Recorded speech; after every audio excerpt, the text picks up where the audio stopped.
Shabbat Shalom, Haverim, Shabbat Shalom, Lekulam. Estamos no Shabbat, estamos no sábado e vamos aqui agora gravar o segundo vídeo, trazendo as explicações da Parashá Yitro, Jetro, e algumas curiosidades que os sábios contam através de suas midrashes. Eu vou tentar ser rápido, tem muita coisa. Eu creio que eu vou demorar muito no Shabat, no quarto mandamento, que o Eterno disse assim, e que hoje nós dizemos também, Zahor el Dion ha Shabbat leikadsho, lembra do dia de sábado para o santificar. Então vamos trazer algumas curiosidades dos sábios, e quando chegar nas 10 palavras, aí a gente dá uma lidazinha em hebraico. O que aconteceu no dia da ortoga da Torá. Por 26 gerações, desde a criação de Adam, Hashem esperou para transmitir à humanidade a preciosa Torá que precedeu a criação do universo. Isso é fato, tá? E lá nós vemos que o Verbo se fez carne e habitou entre os homens, ou seja, a Torá do Eterno habitou em Yeshua. A Torá sempre precedeu a criação.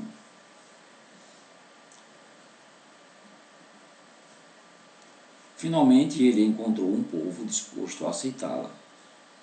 O grande momento de sua revelação foi aguardado ansiosamente pelo mundo todo, uma vez que com isso se realizaria o objetivo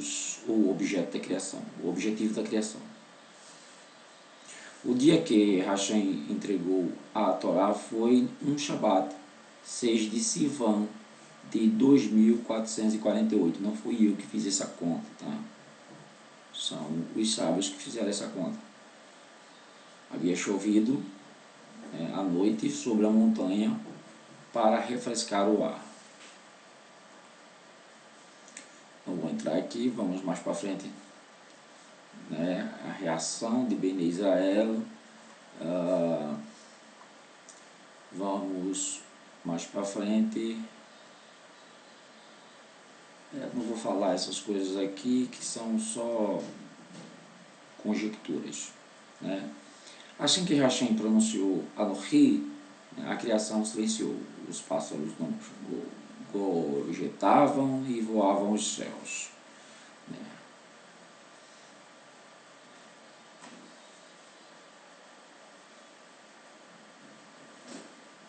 Cada um dos 10 mandamentos, das 10 palavras, foi dirigido a Bnei Israel na linguagem singular e não no plural. Assim, nenhum judeu poderia desculpar-se dizendo: é suficiente que os outros cumpram a Torá e eu não. Os 10 mandamentos contêm um total de 620 letras, 613 letras, A Torá, pois, contém 613 mitzvot, e os sábios instituíram 7 mitzvot, fazendo um total de 120 também. Anohi, eu sou. É bom lembrar, gente, que no original, na Torá, é as 10 palavras e não os 10 mandamentos. Não existe mitzvot, são palavras. A palavra que está lá é medaber, medaber, palavras, falar. E medaber, ela tem a mesma escrita da palavra midbar, que é deserto, ou seja, o deserto e falar. Deserto e palavras, eles têm uma união muito grande, porque são duas palavras que têm a mesma escrita, mas a pronúncia diferente. O hebraico permite isso, tá? Porque não existe vogal, e sim consoantes. Então você pode dar a fonética que quiser naquela consoante, né? Pode escrever a mesma palavra, né, com as mesmas letras e a fonética ser diferente, né, a pronúncia ser diferente.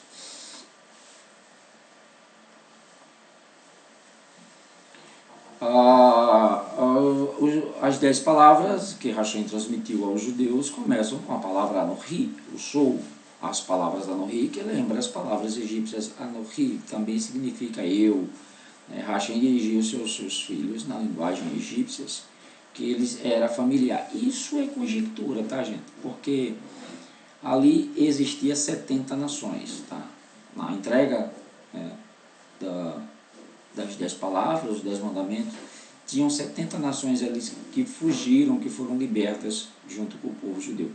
Ou seja, quando Hashem libertou o povo judeu, as outras nações que eram escravos também aproveitaram, e aqueles que acreditaram, né, fugiram junto, ou saíram do Egito junto com os judeus. E na hora que o Eterno fala, né, ele fala a 70 idiomas. Não quer dizer que ele falou a cada vez. Quando ele falou, cada um ouviu na língua de seu país, na sua língua de origem.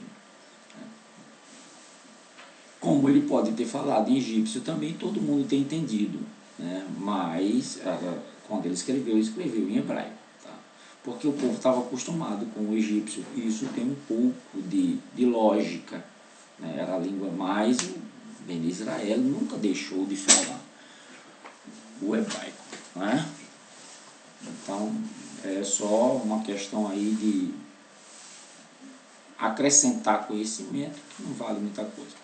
Agora, o que é mais importante salientar é que as 10 palavras, né, elas foram entregues 50 dias depois. 50 dias depois que o povo saiu do Egito. Isso é muito importante. 50 dias depois que o povo saiu do Egito, o Eterno entregou a Torá, e ele falou em várias línguas diferentes. Línguas estranhas para quem não conhecia, mas para quem conhecia não era estranha. Isso se encaixa com os escritos na Nazarim, quando Yeshua diz assim: aguardai em Jerusalém até, né, que eu vos revista, né, ou vos encha, né, com a ruá do Eterno. Aí eles colocam o Espírito Santo, né, paganiza tudo. Mas foi isso que Yeshua falou, né? Aguardem em Jerusalém até ser revestidos de poder, ou ser revestidos pelo sopro, pela vida do Eterno.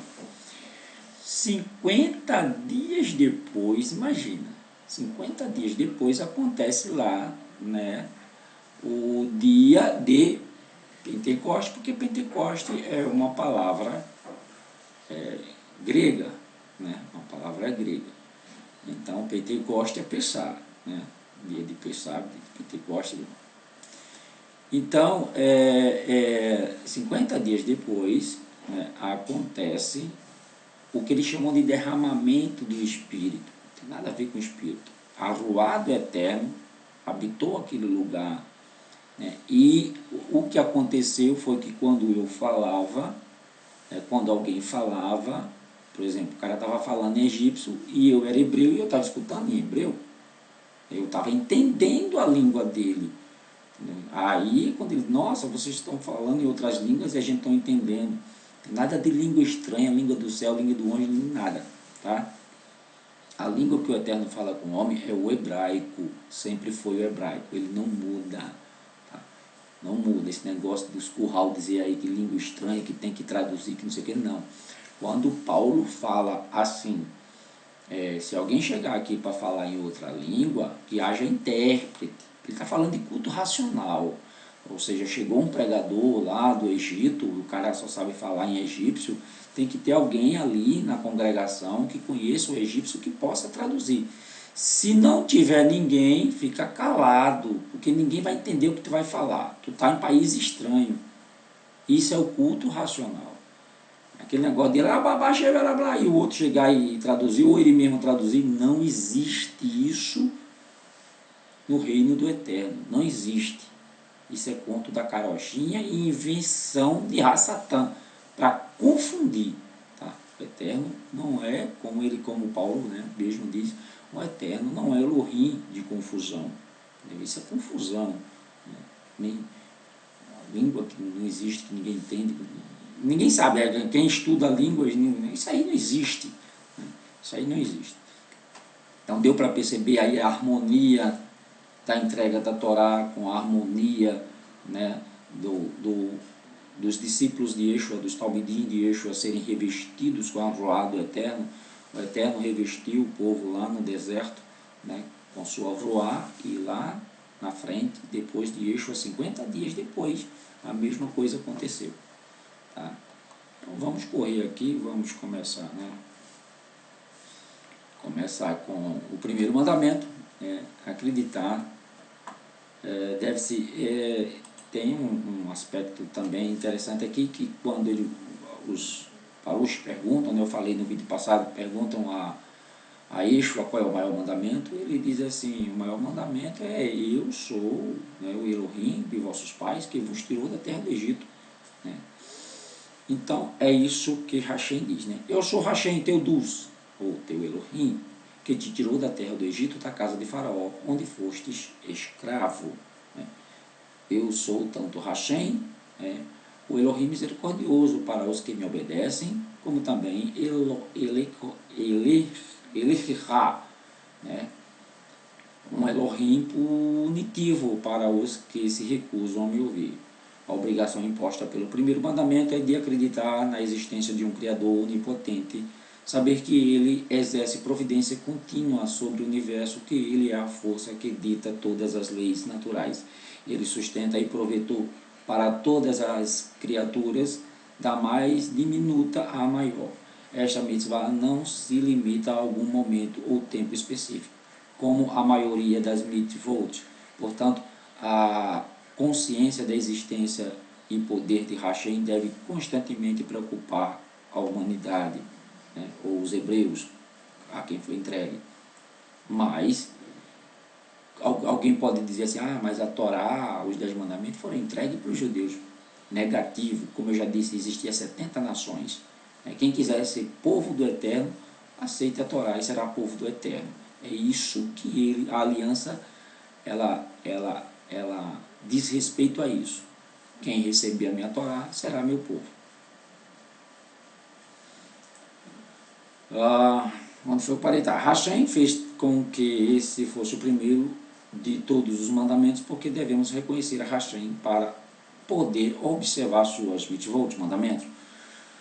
Porque Hashem escolheu descrever a si mesmo como o Elohim que tirou o Bnei Israel do Egito. Por que ele resolveu, né, dizer isso? Malfeitores surpreenderam uma nobre senhora, agora é um midrash, né, em seu passeio, e estavam prestes a raptá-la. O rei soube do ocorrido e interveio. Se não tivesse enviado as tropas imediatamente para resgatá-la, o pior poderia ter acontecido. Quando mais tarde lhe propôs casamento, ela perguntou: que pretende você me oferecer? O rei respondeu: o fato de tê-la salvado dos raptores não basta para que eu tenha teu coração, para que teu coração penda em minha direção?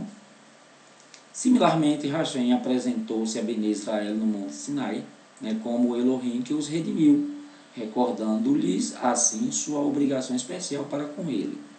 Ele não utilizou a descrição dos mestres do universo, pois o termo geral em si mesmo obrigaria Bnei Israel a guardar a Torá. Ou seja, ele não obrigou ninguém a fazer, mas ele disse: eu sou o Elohim que tirou vocês da terra da servidão, da casa do Faraó, então me honrem por conta disso. Eu sou, como eu expliquei no vídeo passado, eu sou o Elohim que fez isso. Se vocês adorarem a outro, os outros não fizeram isso não, fui eu quem fiz. Aí o catolicismo tenta esconder tirar essa parte do primeiro mandamento, né? Para que as pessoas não entendam que foi Elohim que tirou e para apagar essa história da face da terra, né? Apagar a história dos hebreus. O que o cristianismo faz é apagar a história, né, dos hebreus. O segundo mandamento: não adorarás a ídolos, não terás outros deuses. Muitas pessoas acreditam que Hashem é um Elohim mais poderoso, e o que significa que creem também em outros poderes fora de Hashem. Alguns também rezam aos anjos, outros veneram pessoas que consideram santas, ou o Sol, a Lua e os planetas, né? Isso é uma verdade. Quando os sábios estiveram em Roma, filósofos gentios perguntaram-lhes se Hashem não quer ídolo. Se Hashem não quer ídolo, por que ele não os elimina?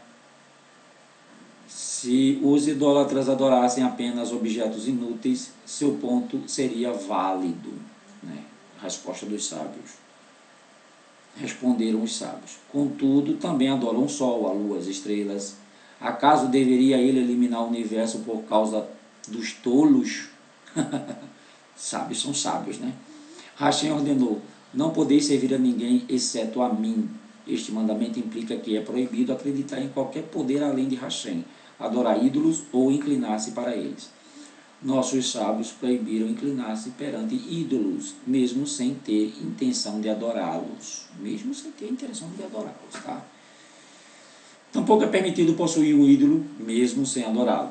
Este mandamento inclui a proibição de fazer estátuas de um ser humano ou qualquer criatura ou objeto do universo. O termo outros deuses não implica que há outros deuses além de Hashem. A Torá se refere a ídolos como deuses, pois este termo é utilizado pelos idólatras, apesar de, na realidade, serem imagens impotentes. A palavra outros não se refere à comparação entre Hashem e os ídolos, mas aos ídolos entre si, né? Entre si, outros, não que eles sejam igual a mim, mas eles, os outros. Como os idólatras mudam constantemente suas divindades, rejeitando as velhas e voltando-se a outras em seu lugar. Não é assim que acontece, né?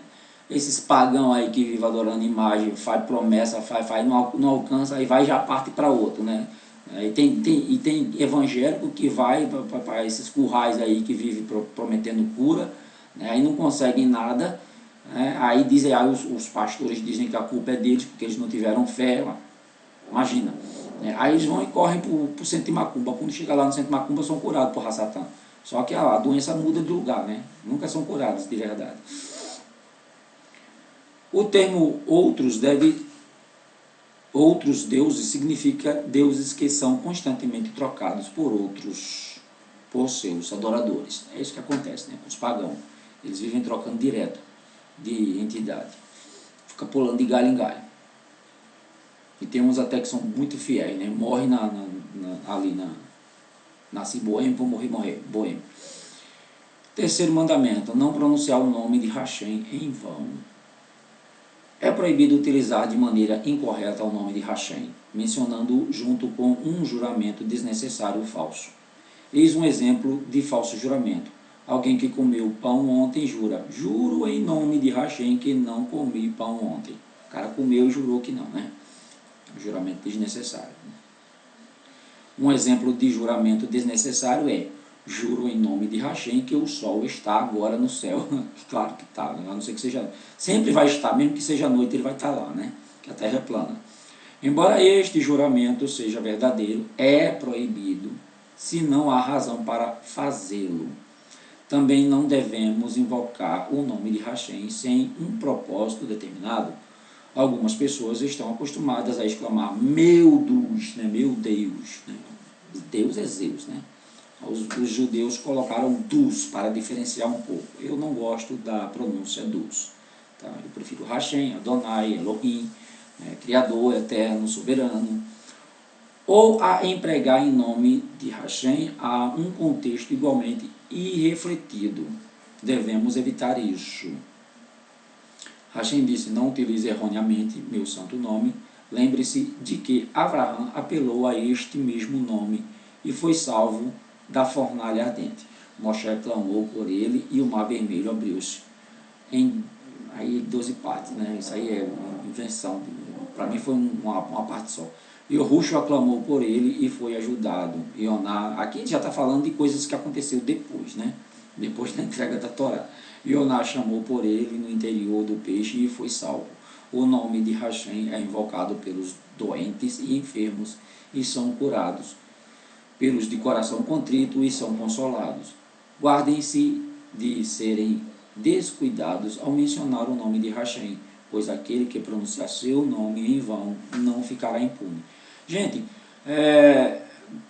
com certeza eles começaram a pronunciar o nome de Hashem em vão, né?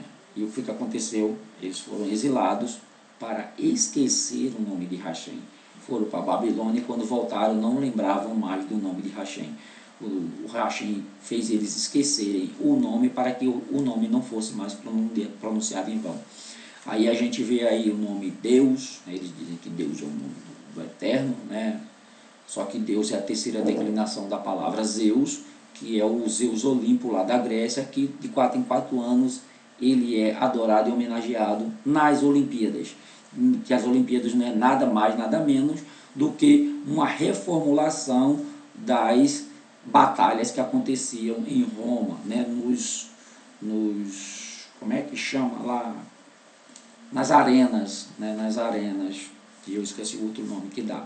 Os gladiadores se debatiam, né, e acabavam morrendo. Hoje não se mata mais.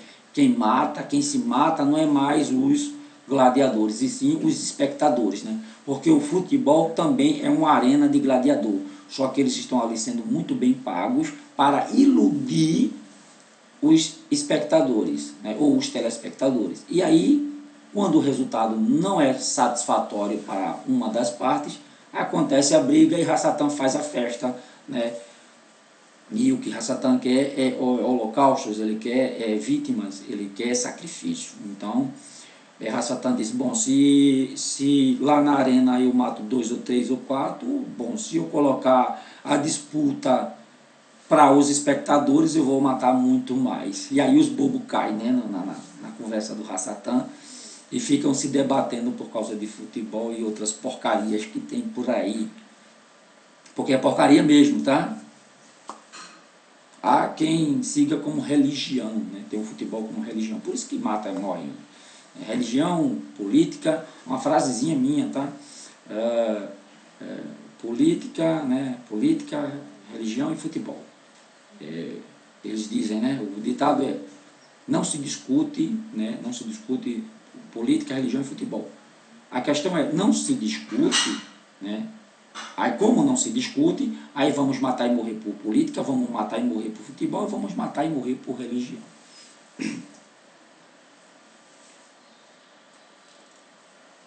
E voltando ao assunto dos nomes, né, é o nome de Hashem, né, o nome de Hashem não é Deus, né, nem tampouco esses outros nomes que dizem por aí, Jeová, Yehová, blá blá blá, Yahu, não é, tá?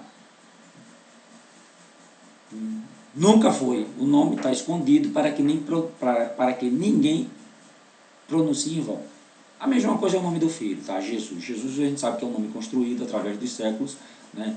Que quando João Ferreira de Almeida ele traduziu por Iesu, que é um ídolo romano, que é o ídolo adorado aos domingos, que é o sol, né? Iesu Christus, esse era o nome do filho de Constantino, Christus.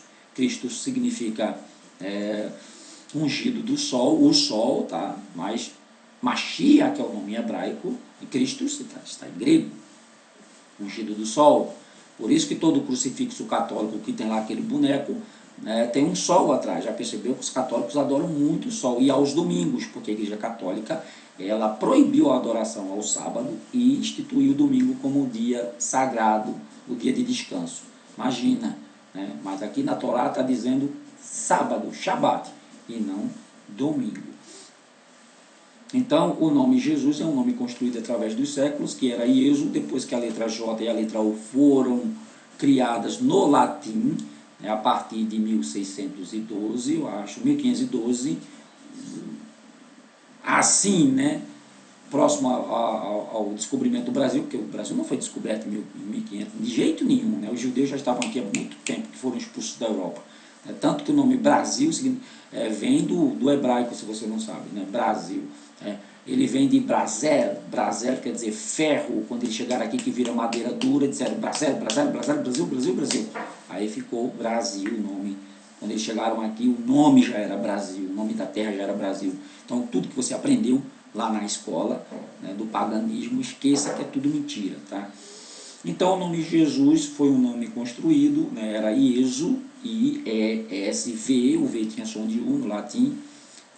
O latim ainda não tinha a letra J e nem a letra U. Então, o francês lá, esqueci o nome dele agora, criou as duas letras e aí tiraram o I e colocaram o J. Né? Aí ficou G e tiraram o V e colocaram o U. Aí ficou Jesus. Aí depois de muito tempo, já final do século passado, comecinho, né, do século XIX, eu acho, século XX, e a Sociedade Bíblica Internacional achou por bem colocar um S no final do nome. Aí ficou Jesus. Só que aí, Jesus não tem significado nenhum, nem no português, nem em língua nenhuma, né, Jesus. Agora, quando a gente vai para o hebraico e a gente diz Jesus, né, o G vem de Elohim, Ye, né, que no espanhol é Ye, e o sus é cavalo. Né, você chega em Israel, eu já li aqui, né, várias passagens, né, em hebraico, onde tem a palavra sus. Né, sus é cavalo. Então fica Elohim dos cavalos, né, ou seja, o Deus dos cavalos, né, parece até ironia, mas não deixa de ser uma verdade. Né? E quando você vai para o grego, né, sus, você chega na Grécia e diz sus é porco, né? E continua sendo, continua tendo a mesma transliteração, a mesma tradução, e vem de Elohim, e aí fica Jesus, né? Jesus, ou seja, o Deus dos porcos. Aí complicou mais ainda. Eu não sei se os homens fizeram isso por coincidência, ou foi por maldade mesmo. Eu acredito que tenha sido por maldade, coisa do Rassatã mesmo, fazer isso. Porque o tal Jesus é a besta do Apocalipse. Assim, a besta não, né? Mas é o sistema que vem dominando o mundo. Ou seja, a besta. Né? É lá o filho da meretriz mesmo, porque o nosso Salvador chama-se Yeshua HaMashiach. Yeshua, o Mashiach. Yeshua, o ungido do Eterno. Aquele que é descrito lá em Isaías. Então tá aí, né, as explicações dos nomes, e assim, e imagina, né, a gente encontra esses nomes, tanto Deus como Jesus, em todas as religiões, né, em todos os lugares, como eu já tenho postado aí, né, onde você vai, esses nomes são pronunciados, e você escuta esses nomes até em filmes pornográficos, né, em atos sexuais, né, os atores gritando esses nomes. Isso é uma vergonha mesmo, como diz lá né. Imagina se eles fossem o nome sagrado, o nome verdadeiro do Eterno. Por isso que ele escondeu, meu amigo. Ninguém sabe o nome do Eterno, ninguém pronuncia, ninguém sabe a pronúncia. Né? Uma vez Moshe pronunciou e o egípcio morreu. Né? Tanto que Moshe não foi culpado dessa morte. Né? Porque os mandamentos dizem que aquele que mata também vai ter a mesma sentença, né? Vai ser morto do mesmo jeito. Quarto mandamento, esse aqui a gente vai demorar um pouquinho. Né? Este mandamento inclui a proibição de realizar trabalhos proibidos no Shabat, a guarda do Shabat. Né? Além disso, devemos distinguir o Shabat fazendo uma berachá, quando o Shabat se inicia e quando termina, cumprindo isto, recitando o Kiddush e a Havdalah. Isso é mais para judaísmo, tá? Não está na Torá, não. Shabat deve ser marcado com alimentos saborosos e vestido trajes especiais. Muito difícil a gente fazer isso hoje. Mesmo ao longo de toda a semana, a pessoa deve preparar-se para o Shabat, arrumando a casa, limpando-a cuidadosamente, comprando iguarias e coisas semelhantes em honra ao Shabat, pois este é o dia que ele escolheu e santificou e considerou a joia de todos os dias. A pessoa é responsável por todas as despesas que faz em honra ao Shabat, apesar de a renda de cada um ser determinada em Rosh Hashanah, o dia lá, né, do começo do ano, para o ano todo as quantias gastas em honra ao Shabat e Yom Tov, Rosh Hodesh, e na educação e estudo da Torá dos filhos não estão incluídas neste orçamento. Se a pessoa gasta mais, Hashem lhe retribuirá com mais. Se economiza, Hashem lhe retribuirá menos, de acordo com os gastos. O dia do Shabat deve ser um momento para atividades com o Eterno, Torá e orações. A pessoa não deve pensar a respeito do seu trabalho inacabado da semana, mas afastar a mente de ocupações mundanas. Que quer que ao descanse no sétimo dia, testemunha que Hashem criou o mundo em 6 dias. É por isso que as religiões hoje, né, não querem guardar o Shabat, porque elas são instituições do Hassatan, e a única coisa que Hassatan deseja é que ninguém aceite que o Eterno criou todas as coisas e criou ele também, né? Ele é uma criação do Eterno. Ele não se rebelou contra o Eterno, ele é uma criação. Mas isso é outra paraxá. O que é que a gente pode dizer aqui é que, por exemplo, até celular você pode desligar, né? Se você é um representante comercial, alguém vai ligar para você no sábado para falar de trabalho, desliga o celular. O Shabat é para o Eterno, né? Se você tem o seu ponto comercial, você pode fechar o seu ponto comercial. Mas você diz, mas no sábado é o dia que eu vendo mais. Eu sou cabeleireira, o sábado é o dia que chega mais clientes. A resposta está lá no Maná. Ele disse, olha, do primeiro dia até o quinto dia eu vou dar uma porção. Quando chegar no 6º dia, eu vou dar porção dobrada. Isso não quer dizer que na sexta você vai trabalhar dobrado ou você vai ganhar dobrado. Mas não, é que durante a semana, Hashem vai lhe suprir para que no sábado você feche. Agora, se você quer enricar, aí é um problema seu. Aí é um problema seu. Hashem, ele nos dá o suficiente. E esse suficiente nos traz paz. Agora, se você quer o bastante, como Esav, né? Esav disse, eu tenho bastante. Já Yaakov disse, eu tenho o suficiente. Se você quer o bastante, então que você trabalhe bem muito, né? E tenha a sua recompensa neste mundo aqui, e esqueça do mundo vindouro, descumprindo os mandamentos. Porque Yeshua disse assim, aqueles que não cumprem os menores mandamentos e ensinam as pessoas a não cumprir, não serão contados no mundo vindouro. Sobre grandes e pequenos mandamentos, a gente vai estudar sobre isso lá em Levítico, né? no próximo livro, em Vaikra. Então, mas aí, tá, e se você trabalha numa empresa, a empresa obriga você a trabalhar no sábado? Como é que é esse negócio? Aí você entra lá no que Yeshua ensinou, porque a Torá ensina isso. Ela diz o seguinte, ela diz, se uma ovelha tiver atolada, né, no abismo, você pode salvá-la no sábado. A ovelha do seu inimigo, você pode salvá-la no sábado, porque o sábado, a vida está acima do sábado. Quando Yeshua disse assim, eu sou o Senhor do sábado, né, a vida é Senhor do sábado. A vida ela estava sempre presente em Yeshua, era a ruá do Eterno, o sopro do Eterno estava ali, né, presente em Yeshua. Então, por isso que ele disse, eu sou o Senhor do sábado.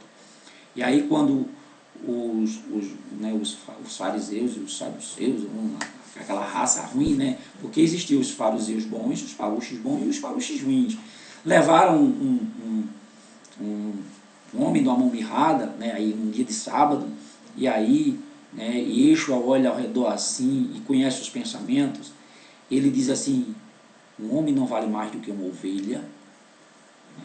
Eles ficam tudo calados. Né?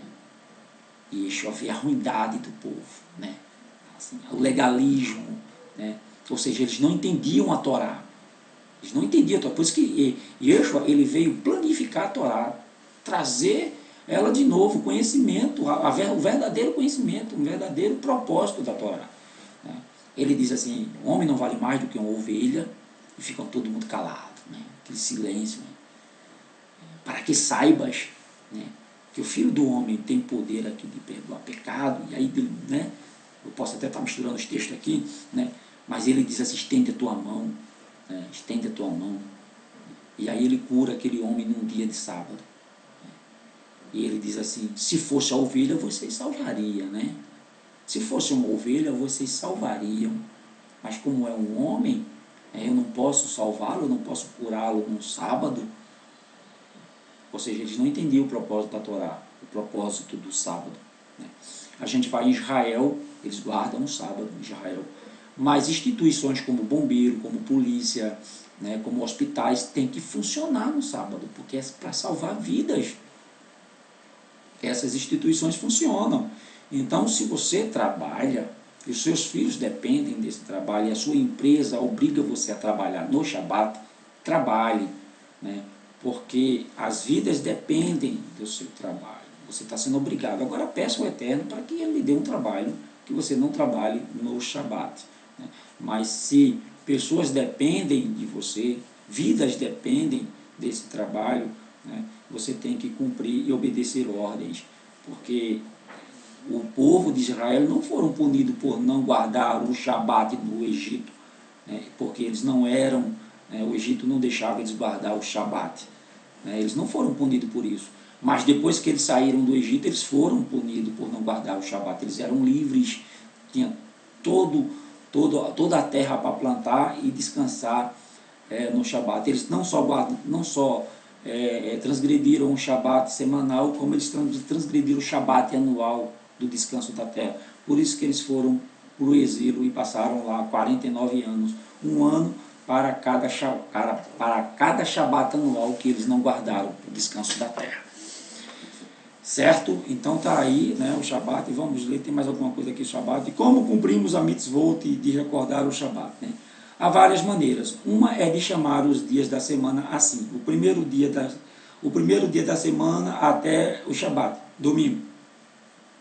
O segundo dia da semana até o Shabat, segunda, né? Ou seja, quando chegar amanhã, quando for amanhã, eu vou dizer, hoje é o primeiro dia da semana antes do Shabat, até chegar ao Shabat, né? E por aí, sucessivamente. Esta é a maneira judaica de nomear os dias da semana, e é a que utilizamos para introduzir o cântico Shin Shei Yom, que é prece diária e de Shaharit. Ao designar o domingo, primeiro dia até o Shabat, cumprimos a mitzvah de recordar e mencionar o Shabat, lembrando ao mesmo tempo que Hashem é o Criador que fez o mundo em 6 dias. Quando Hashem deu a Torá a seu povo, prometeu-lhes uma porção no mundo vindouro, se eles observassem o que está contido nela. Os judeus pediram, os judeus aqui, né, ele tá reduzindo muito, né, singularizando muito. Os hebreus pediram uma amostra, os hebreus, tá? Tem judaísmo aqui não, o judaísmo vai ficar fora. Lá era hebreus, que tinham 12 tribos, não tinha só judeu não. Os hebreus pediram uma amostra para ver que tipo de recompensa Hashem lhe daria em Olam Rabá, no mundo vindouro, que é todo o Shabat. A cada hebreu é dada uma alma adicional no Shabat, que para ele possa apreciá-lo mais do que os outros dias, guardá-lo em santidade. Isso aqui, né, não sei nem de onde o cara tira um negócio desse. O relato, como o sábio Shammai honrava o Shabat toda semana. Essa é legal. O sábio Shammai passava diante de um matadouro e viu um novilho lindo e gordo, pronto para ser sacrificado. Falou ao magraf, ao matador, né, ao machante, quero comprar este animal, mata-o para mim e dá-me a carne. Eu vou ali, quando eu voltar eu pego. Levou a carne para casa e deu à mulher com as palavras, salga esta carne para fazer caché, que estou certo de que será deliciosa e quero reservá-la para o Shabat, no primeiro dia da semana. No segundo dia da semana, voltou a passar diante do matador, viu ali alguns novilhos prontos para o abate. Escolheu dentre os animais um de aspecto mais apetitoso, do que o que havia visto no dia anterior. Este novilho será delicioso para o Shabat, pensou. Disse, pois, ao marchante: quero comprar, aqui o nome é Magaref, eu não sei de onde ele tirou esse nome, Magaref, não sei, né, onde é que se fala Magaref. No meu lugar aqui é marchante, né, o cara que mata o animal. Quero comprar este novilho, preparar minha carne, para quando eu passar aqui na volta. Levou a carne para casa e disse à mulher: imagine, encontrei carne ainda melhor para o Shabat, salgar para a mulher, salgar, para fazer a caché, e reservou para o Shabat, e reservar para o Shabat. A mulher pensou: o que eu vou fazer com a carne de ontem? Vou cozê-la para o jantar de hoje. Assim, Shammai desfrutou de uma ceia excelente. Outro dia, Shammai passou diante do açougue e viu um novilho de aspecto tenro, cuja carne seria, sem dúvida, mais deliciosa e suculenta que a anterior. Preciso deste novilho para o Shabat. Tudo o cara era, né, pensando no Shabat. Disse ao açougueiro, aquele já disse açougueiro: vende-a para mim. Ao chegar em casa, disse a mulher: trouxe outra carne, vamos comer a que trouxe antes e guardaremos a melhor para o Shabat. Quem estava gostando dessa história era o açougueiro, né, que todo dia vendia carne para ele. Assim, pois, Shammai terminou por comer ceias deliciosas toda semana, por ter o Shabat sempre presente. Entendeu aí? Os sábios diziam sobre ele: Shammai come bem toda a semana em honra ao Shabat. Este relato nos mostra que, se comprarmos comidas especiais, devemos reservá-las para o Shabat. Assim, recordamos durante a semana que o Shabat é o dia mais sagrado. Ou seja, cada dia que ele ia para o trabalho, ele via uma carne deliciosa e comprava, pensando no Shabat. Só que a anterior também era muito boa. E aí, o que foi que aconteceu? Ele comeu carne boa durante a semana toda, só porque pensou em honrar o Shabat. O quinto mandamento: honra o pai e a mãe. Honra teu pai e tua mãe. Perguntaram a Rabi Eliezer: até que ponto uma pessoa é obrigada a honrar seus pais? Retrucou: podemos inferir a resposta do caso de um não-judeu de nome Damá ben Netina, que vivia em Askelon. Ele vai contar a história desse cara. Certa vez os sábios foram até ele porque ouviram que tinha pedras preciosas para vender e precisavam dessas pedras para o efode, peitoral do correio.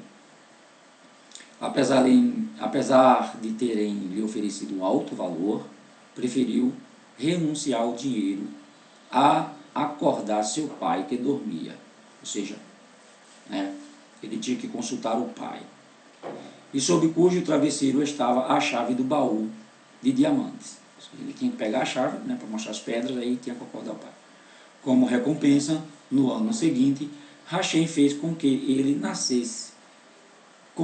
nascesse uma vaca vermelha em seu rebanho, que foi qualificada como uma vaca vermelha para o Beit Hamikdash.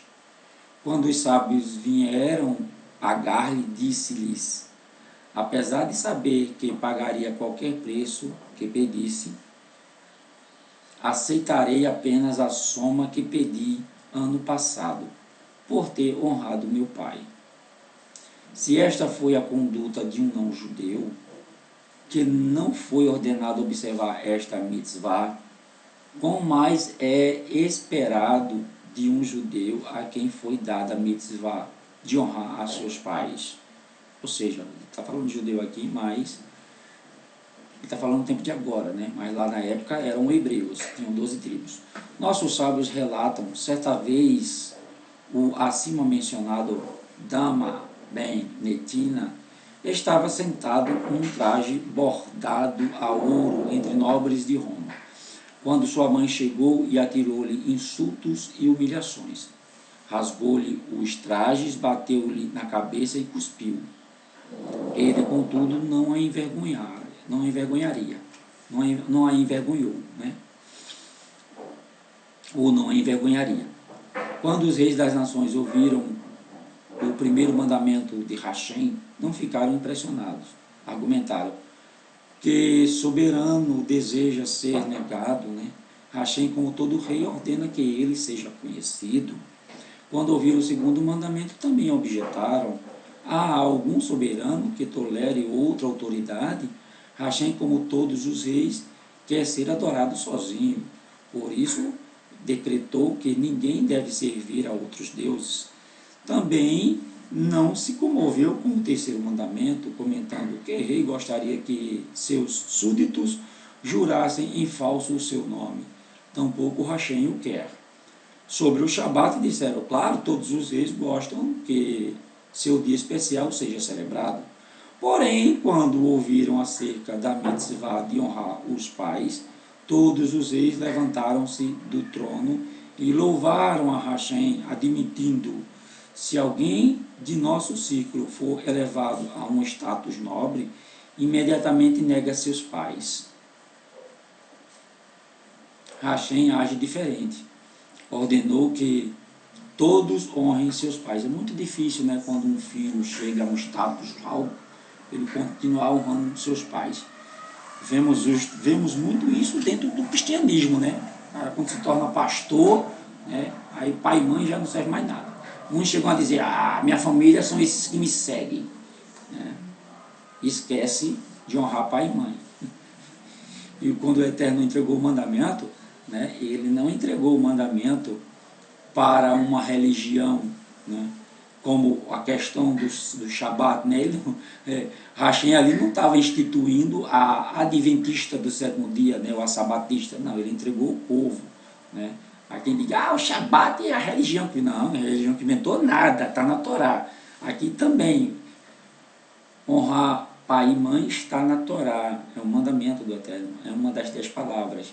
E quando a gente vê muitos jovens sendo ceifados ainda antes de chegar à maioridade, é porque não honram pai e mãe, tá? A Satã vem e ceifa suas vidas, com todos os tipos de armadilhas. Os reis entenderam então, retroativamente, que a mitzvot de Hashem não foram dadas como imaginaram originalmente, para honrar Hashem. As mitzvot foram apresentadas para o benefício dos seres humanos. Quando você guarda o mandamento, meu amigo, você está fazendo em seu próprio benefício. Hashem não precisa não, você honre não, os mandamentos não.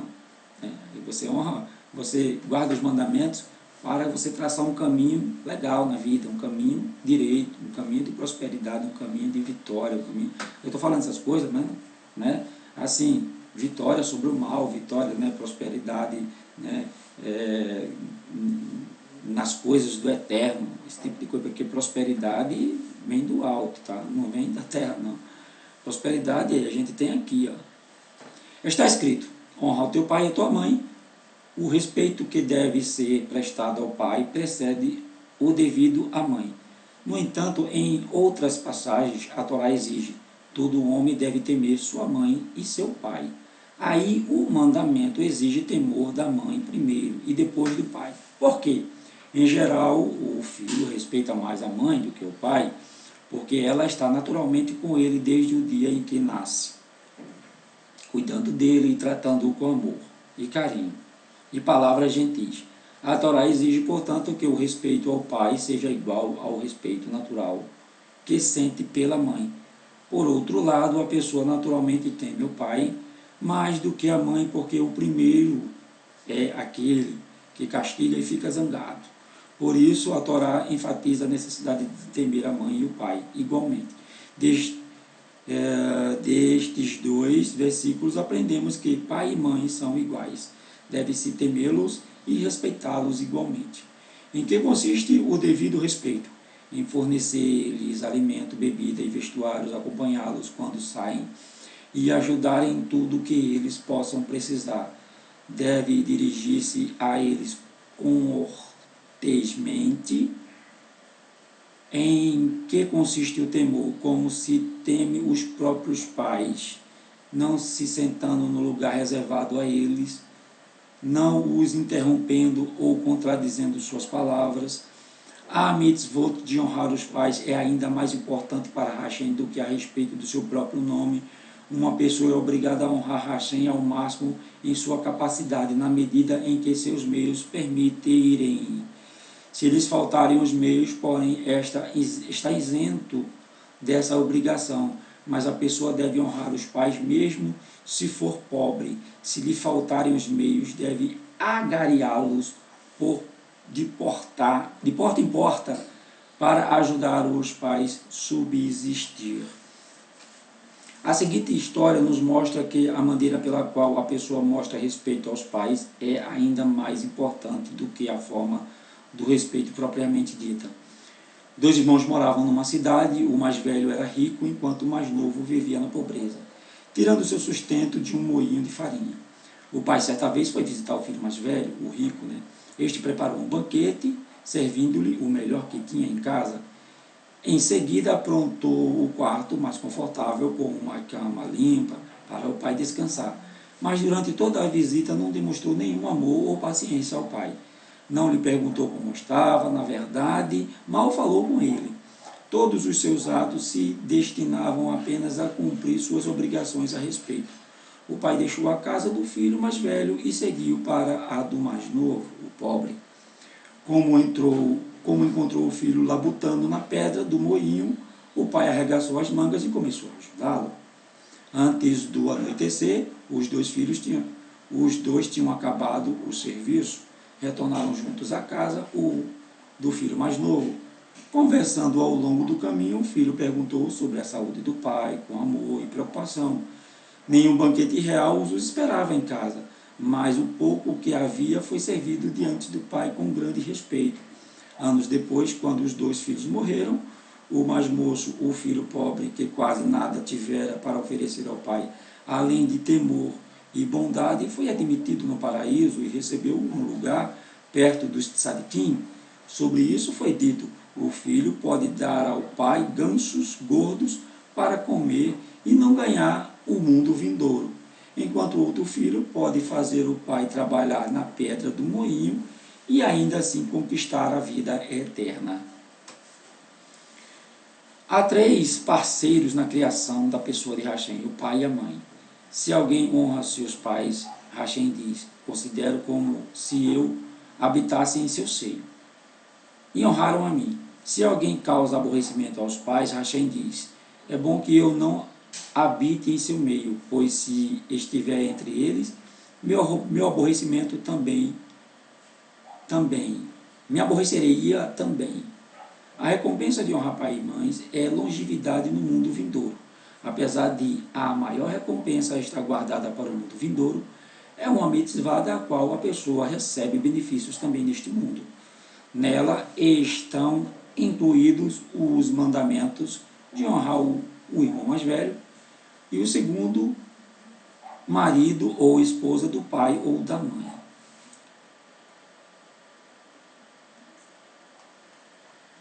Tem mais uma historinha aqui, vamos lá. Um relato: Rabi Yehoshua, o nome dele era Yehoshua, o açougueiro. Certa vez o grande sábio Rabi Yehoshua escutou uma voz que lhe dizia em sonhos: alegra-te, Rabi Yehoshua, pois tu e o açougueiro Nanas, o nome dele era Nanas, se sentarão na mesma mesa no Gan Eden paraíso. Então, Yehoshua despertou pensando: quem é este Nanas?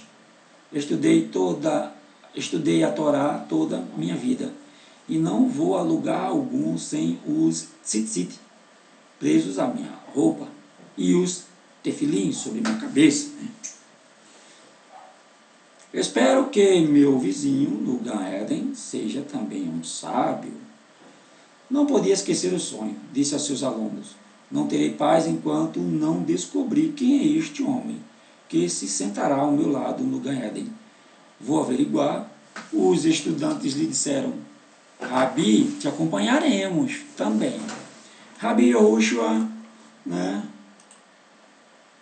E os alunos viajaram de cidade em cidade. Em cada uma perguntavam, conhecendo um açougueiro chamado Nanas. Passou-se muito tempo até que o acharam. Finalmente, numa cidade, as pessoas responderam: por que tu, um tzadiki, um sábio, perguntas por este açougueiro. Porque que tipo de pessoa é ele? Verás por ti mesmo, responderam.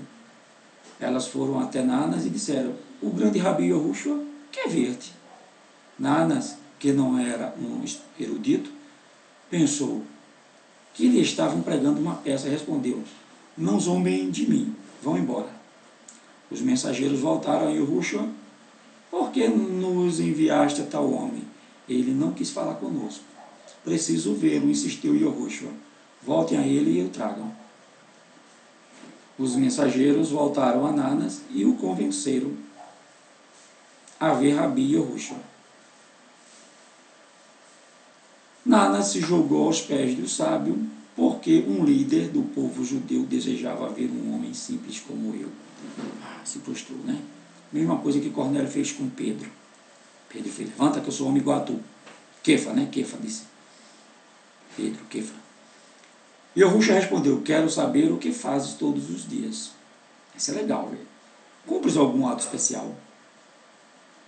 Nanas respondeu, não faço nada especial. Explicou Nanas. Sou açougueiro, trabalho em minha barraca, tenho pais idosos que não podem se sustentar. Todos os dias, antes de ir ao trabalho, lavo-os, visto-os e os alimento. Rabi Yahushua ficou de pé, beijou Nanas e disse, quão grande é a tua recompensa no Gan Eden. Que sorte a minha, ser seu vizinho no paraíso. Fiquemos contentes pela recompensa que Hashem nos concederá. Sinto-me feliz de saber que estarei junto a ti. Então, sexto mandamento, não matar, não matarás. Moshe ordenou aos hebreus, em nome de Hashem, meu povo de Israel, não mateis. Não sejam inimigos dos sócios de assassinos, para que vossos filhos não aprendam a matar. No hebraico, no original, tá, na Torá tem não assassinarás, não assassineis, né? Ou seja, esse não matar aqui está falando de você planejar o assassinato, tá? Não planejeis assassinato. Assim, se o cara vem para cima de você e você se defende e acaba matando ele, isso não se inclui no mandamento não, porque muitos idiotas, né, dizem, Hashem é Deus, chama Deus, né, porque não conhece a verdade. Deus diz não matarás, aí mais na frente manda Saul matar, manda não sei quem matar, manda não sei quem matar. Entenda que aquele povo foi dado a eles o direito de aliança com Hashem, com o povo de Hashem. Vai lá e faz aliança. Se eles não quiserem, então dizima eles. Ou seja, é um direito de autodefesa, né? Se Israel não exterminassem eles exterminariam Israel. E lembre-se do caso de Amaleque, né? Amaleque diz, não é para ficar nenhum vivo, porque eles foram para cima de vocês, né? Quando vocês estavam cansados no deserto, depois de terem saído do Egito. Então, tudo se encaixa aqui, né? É quando você trama o assassinato. Se pecarem e cometerem assassinato, o sagrado templo de Jerusalém será destruído e a Shekhinah, a presença divina, abandonará Israel. Isso também acabou acontecendo, né? O imperador ordenou que erguesse estátuas suas na província recém-conquistada e que se cunhe moeda sua para sua imagem estampada. A população demonstrou descontentamento com o novo conquistador, derrubando as estátuas com sua imagem e destruindo as moedas com sua estampa. Similarmente, aquele que matar um ser humano, criado à imagem de Hashem, é como se prejudicasse o próprio Hashem. A punição celestial para um assassinato é que será assassinado por alguém. Envergonhar uma pessoa fazendo com que o sangue escoe de sua face é uma forma de assassinato também, tá? Isso aí inclui a lashon hará. Quando você chega em público assim e envergonha uma pessoa, né, você está assassinando ela. Por isso que lá na frente, Yeshua também explica esse texto da Torá. Tudo que Yeshua ensinou foi Torá. Ele diz, olha, se você falar mal do outro, é como se você tivesse assassinado ele. Está lá, vai ler que está lá. O 7º mandamento, não cometerás adultério. Não cometerás adultério. Hashem pune a transgressão de adúltero mais severamente, pois ele é paciente no caso de qualquer pecado, exceto o da imoralidade. Mas o adultério aqui também não só se reduz à imoralidade não, tá? É você pegar, você tem um posto de gasolina e aí você coloca a água lá na gasolina e vende a gasolina adulterada, né? No caso do adultério aqui, não cometerás adultério, ou seja, é você deixar a sua mulher e depois querer ela de volta. Aí quando ela volta adulterada, né? Se você ficar com outra mulher, né, aí isso é adultério, porque você não vai ficar com ela. Então vocês vão voltar para seus cônjuges adulterados, né? Ou seja, quem une-se a uma mulher de um outro homem e um homem de outra mulher comete adultério. Por quê? Porque depois vão voltar, né, para os seus cônjuges. Então vão voltar adulterados. No caso de você ser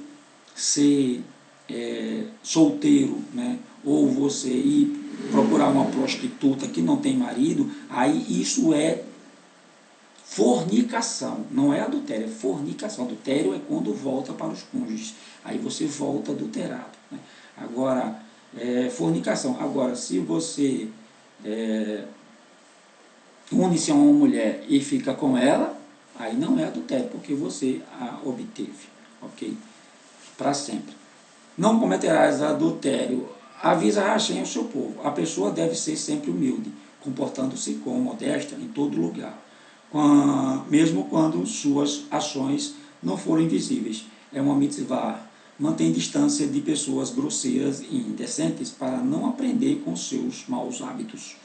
Moshe disse aos hebreus, em nome de Hashem, não sejam adúlteros, nem sejam amigos ou sócios de adúlteros, para que vossos filhos não aprendam a ser adúlteros. Se cometerem este pecado, serão exilados da herança de Israel, e outras nações ali viverão no lugar de vocês. E foi o que aconteceu. O 8º mandamento, não raptar, ou seja, não roubar. A proibição de não roubar nos 10 mandamentos refere-se a roubar vidas humanas. Roubo de propriedade é proibido pelo versículo de Vaikra 19:11. Né? Levítico 19:11 é que fala de roubo, né, de propriedades. Aqui está falando de roubos de vidas. Quem rapta um hebreu, um judeu, e vende ou utiliza como escravo, está sujeito a pena capital pelo Beit Din. Moshe ordena em nome de Hashem, povo de Israel, não roubem e não sejam amigos dos sócios de ladrões, para que vossos filhos não aprendam a roubar. E isso aconteceu, né? O povo, os mais ricos começaram a roubar os mais pobres, tornando eles escravos e vendendo-os. E foi isso que os irmãos de Yosef fez com Yosef. Roubaram ele e venderam. O 9º mandamento, não levantará falso testemunho. Aqui é a Lashon Hará, né? Não darás falso testemunho contra teu próximo, disse Hashem a Ben Israel. Eu criei tudo em meu mundo, só a falsidade não criei, portanto, todo aquele que dá falso testemunho contra seu próximo está negando a criação do mundo. Assim, eu discordo um pouco aqui, não é que o Eterno tenha criado a Lashon Hará, o falso testemunho, mas ele criou o Hassatan, e ele criou o Hassatan para Hassatan fazer o mal, e isso dá livre-arbítrio às pessoas. Então, assim, por tabela, né, Hashem acabou criando o falso testemunho. Posso estar errado, tá? Hashem criou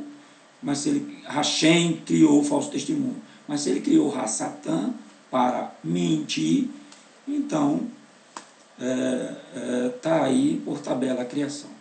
Levando o falso testemunho, leva à destruição da civilização, faz com que vítimas sejam punidas por crimes que não cometeram. Também permite roubar, matar e oprimir outrem e escapar impune com falso testemunho. Aquele que testemunha em falso traz destruição ao mundo. Também nega a providência do Criador.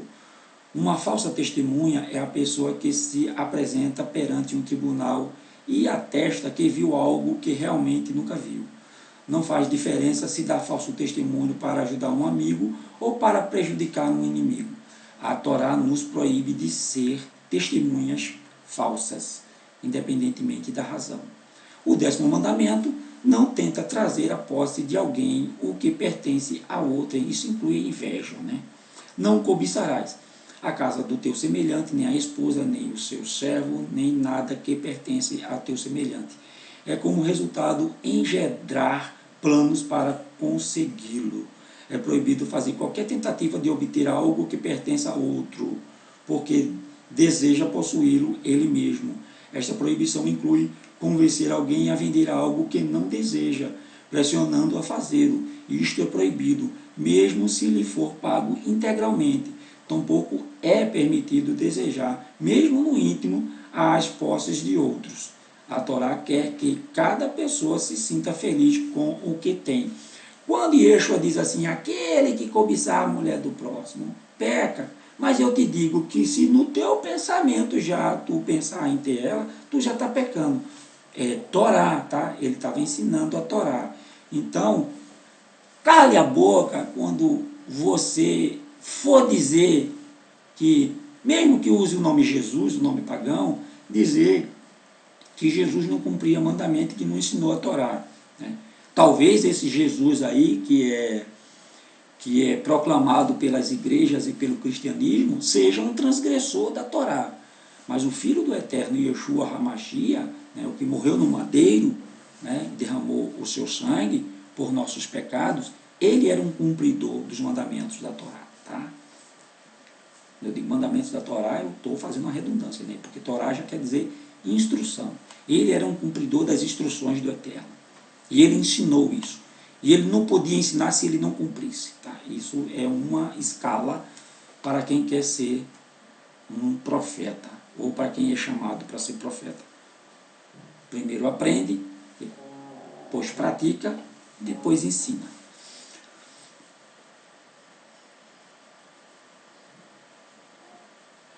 Vamos lá. A Torá quer que cada pessoa se sinta feliz com o que tem. Moshe ordenou em nome de Hashem, não deseje o que pertence ao outro, nem sejam amigos ou sócios de pessoas que cobiçam o que pertence a outro. Hashem os castigará se cometeres este pecado. O governo confiscará vossos bens. E foi o que aconteceu. O traço de desejar os bens de outrem faz com que a pessoa se torne criminosa, pois no impulso de obter o objeto do desejo é capaz de tornar-se violento e lhe for negado. Se lhe for negado, pode estar preparado até para matar o dono do seu desejo. E é isso que acontece, né? O cara quer a mulher do outro, vai e mata o marido dela. Enquanto os primeiros 5 mandamentos mencionam o nome de Hashem, este é omitido dos 5 últimos. Hashem disse que meu nome não seja associado a assassinos, a adúlteros, a ladrões, a testemunhas falsas e a pessoas invejosas e cobiçosas. E aí quando a gente aprende o que é inveja, né? Inveja não é você, como eu já disse no último, inveja não é você querer ter um carro igual ao do seu vizinho. Inveja é você querer o carro do seu vizinho. E o que é que acontece por aí? Muita gente tem propriedade, o cara tem um açougue, o outro vai e bota o açougue ali, aí começa a haver a concorrência, e aí os clientes se dividem, aí o cara, aquele cara está acabando com o meu negócio, aí vai e mata ele. Né? Isso é o que está explicando esse mandamento. Gente, eu vou trazer rapidinho aqui a Davá, tá? E para a gente terminar aqui já, né? Eu ia ler as 10 palavras, todas elas, mas eu vou me reportar só ao Shabat, tá? Vou ler um pedacinho do Shabat aqui, tá? Que está aqui. Tá, vamos lá. Que as palavras, né, que a gente sempre pronuncia no Shabat. Deixa eu puxar aqui. Vou ajeitar aqui. Tá aí, a Davá. Então, eu vou botar uma canetinha aqui, né, para ir mostrar. Gente, aqui, verso 8, capítulo 20 e verso 8. Tá aqui as palavras, né, de Adonai. Eu vou ler só o comecinho do 20, né, no 20.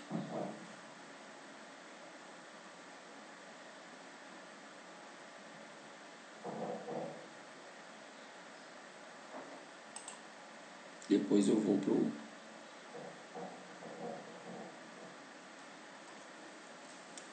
Tá aqui. Vayedaber Elohim. Vayedaber Elohim et Kol Hadebarim. Kol Hadebarim.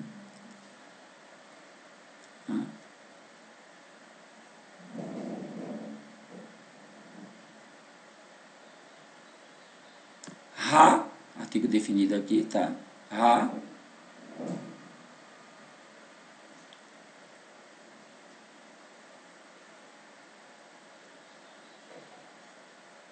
ele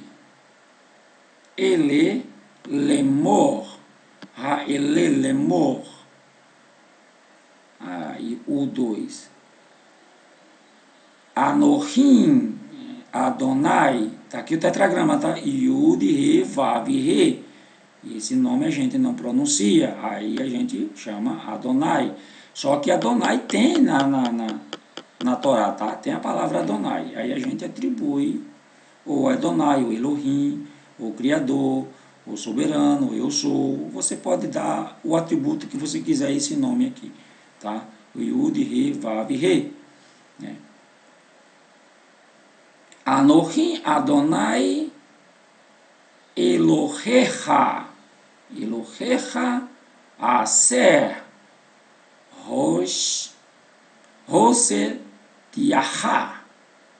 Hosetiaha Meres Mizraim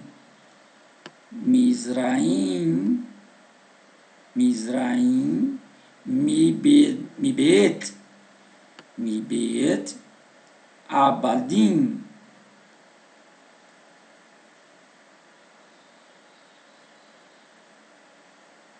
Mibet Abadim, ok? Agora nós vamos para o 8º, né, que eu sempre pronuncio aqui.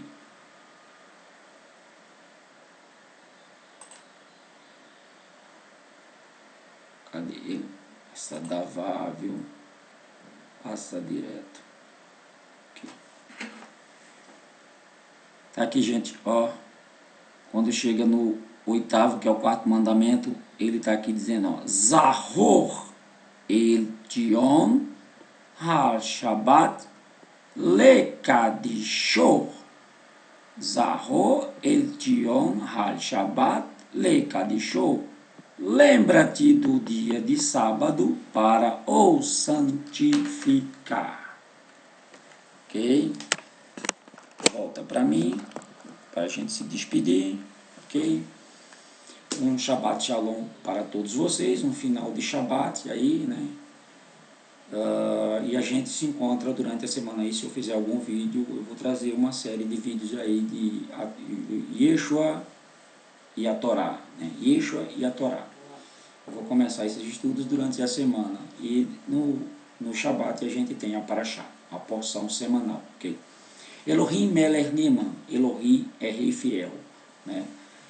Yevarechecha Adonai veish merecha, Yair Adonai panavelecha, Vihuneka Isa Adonai panavelecha, Veiaselecha Shalom. Shalom a todos vocês. Elohim Melech Niman, Elohim é rei fiel. Amém.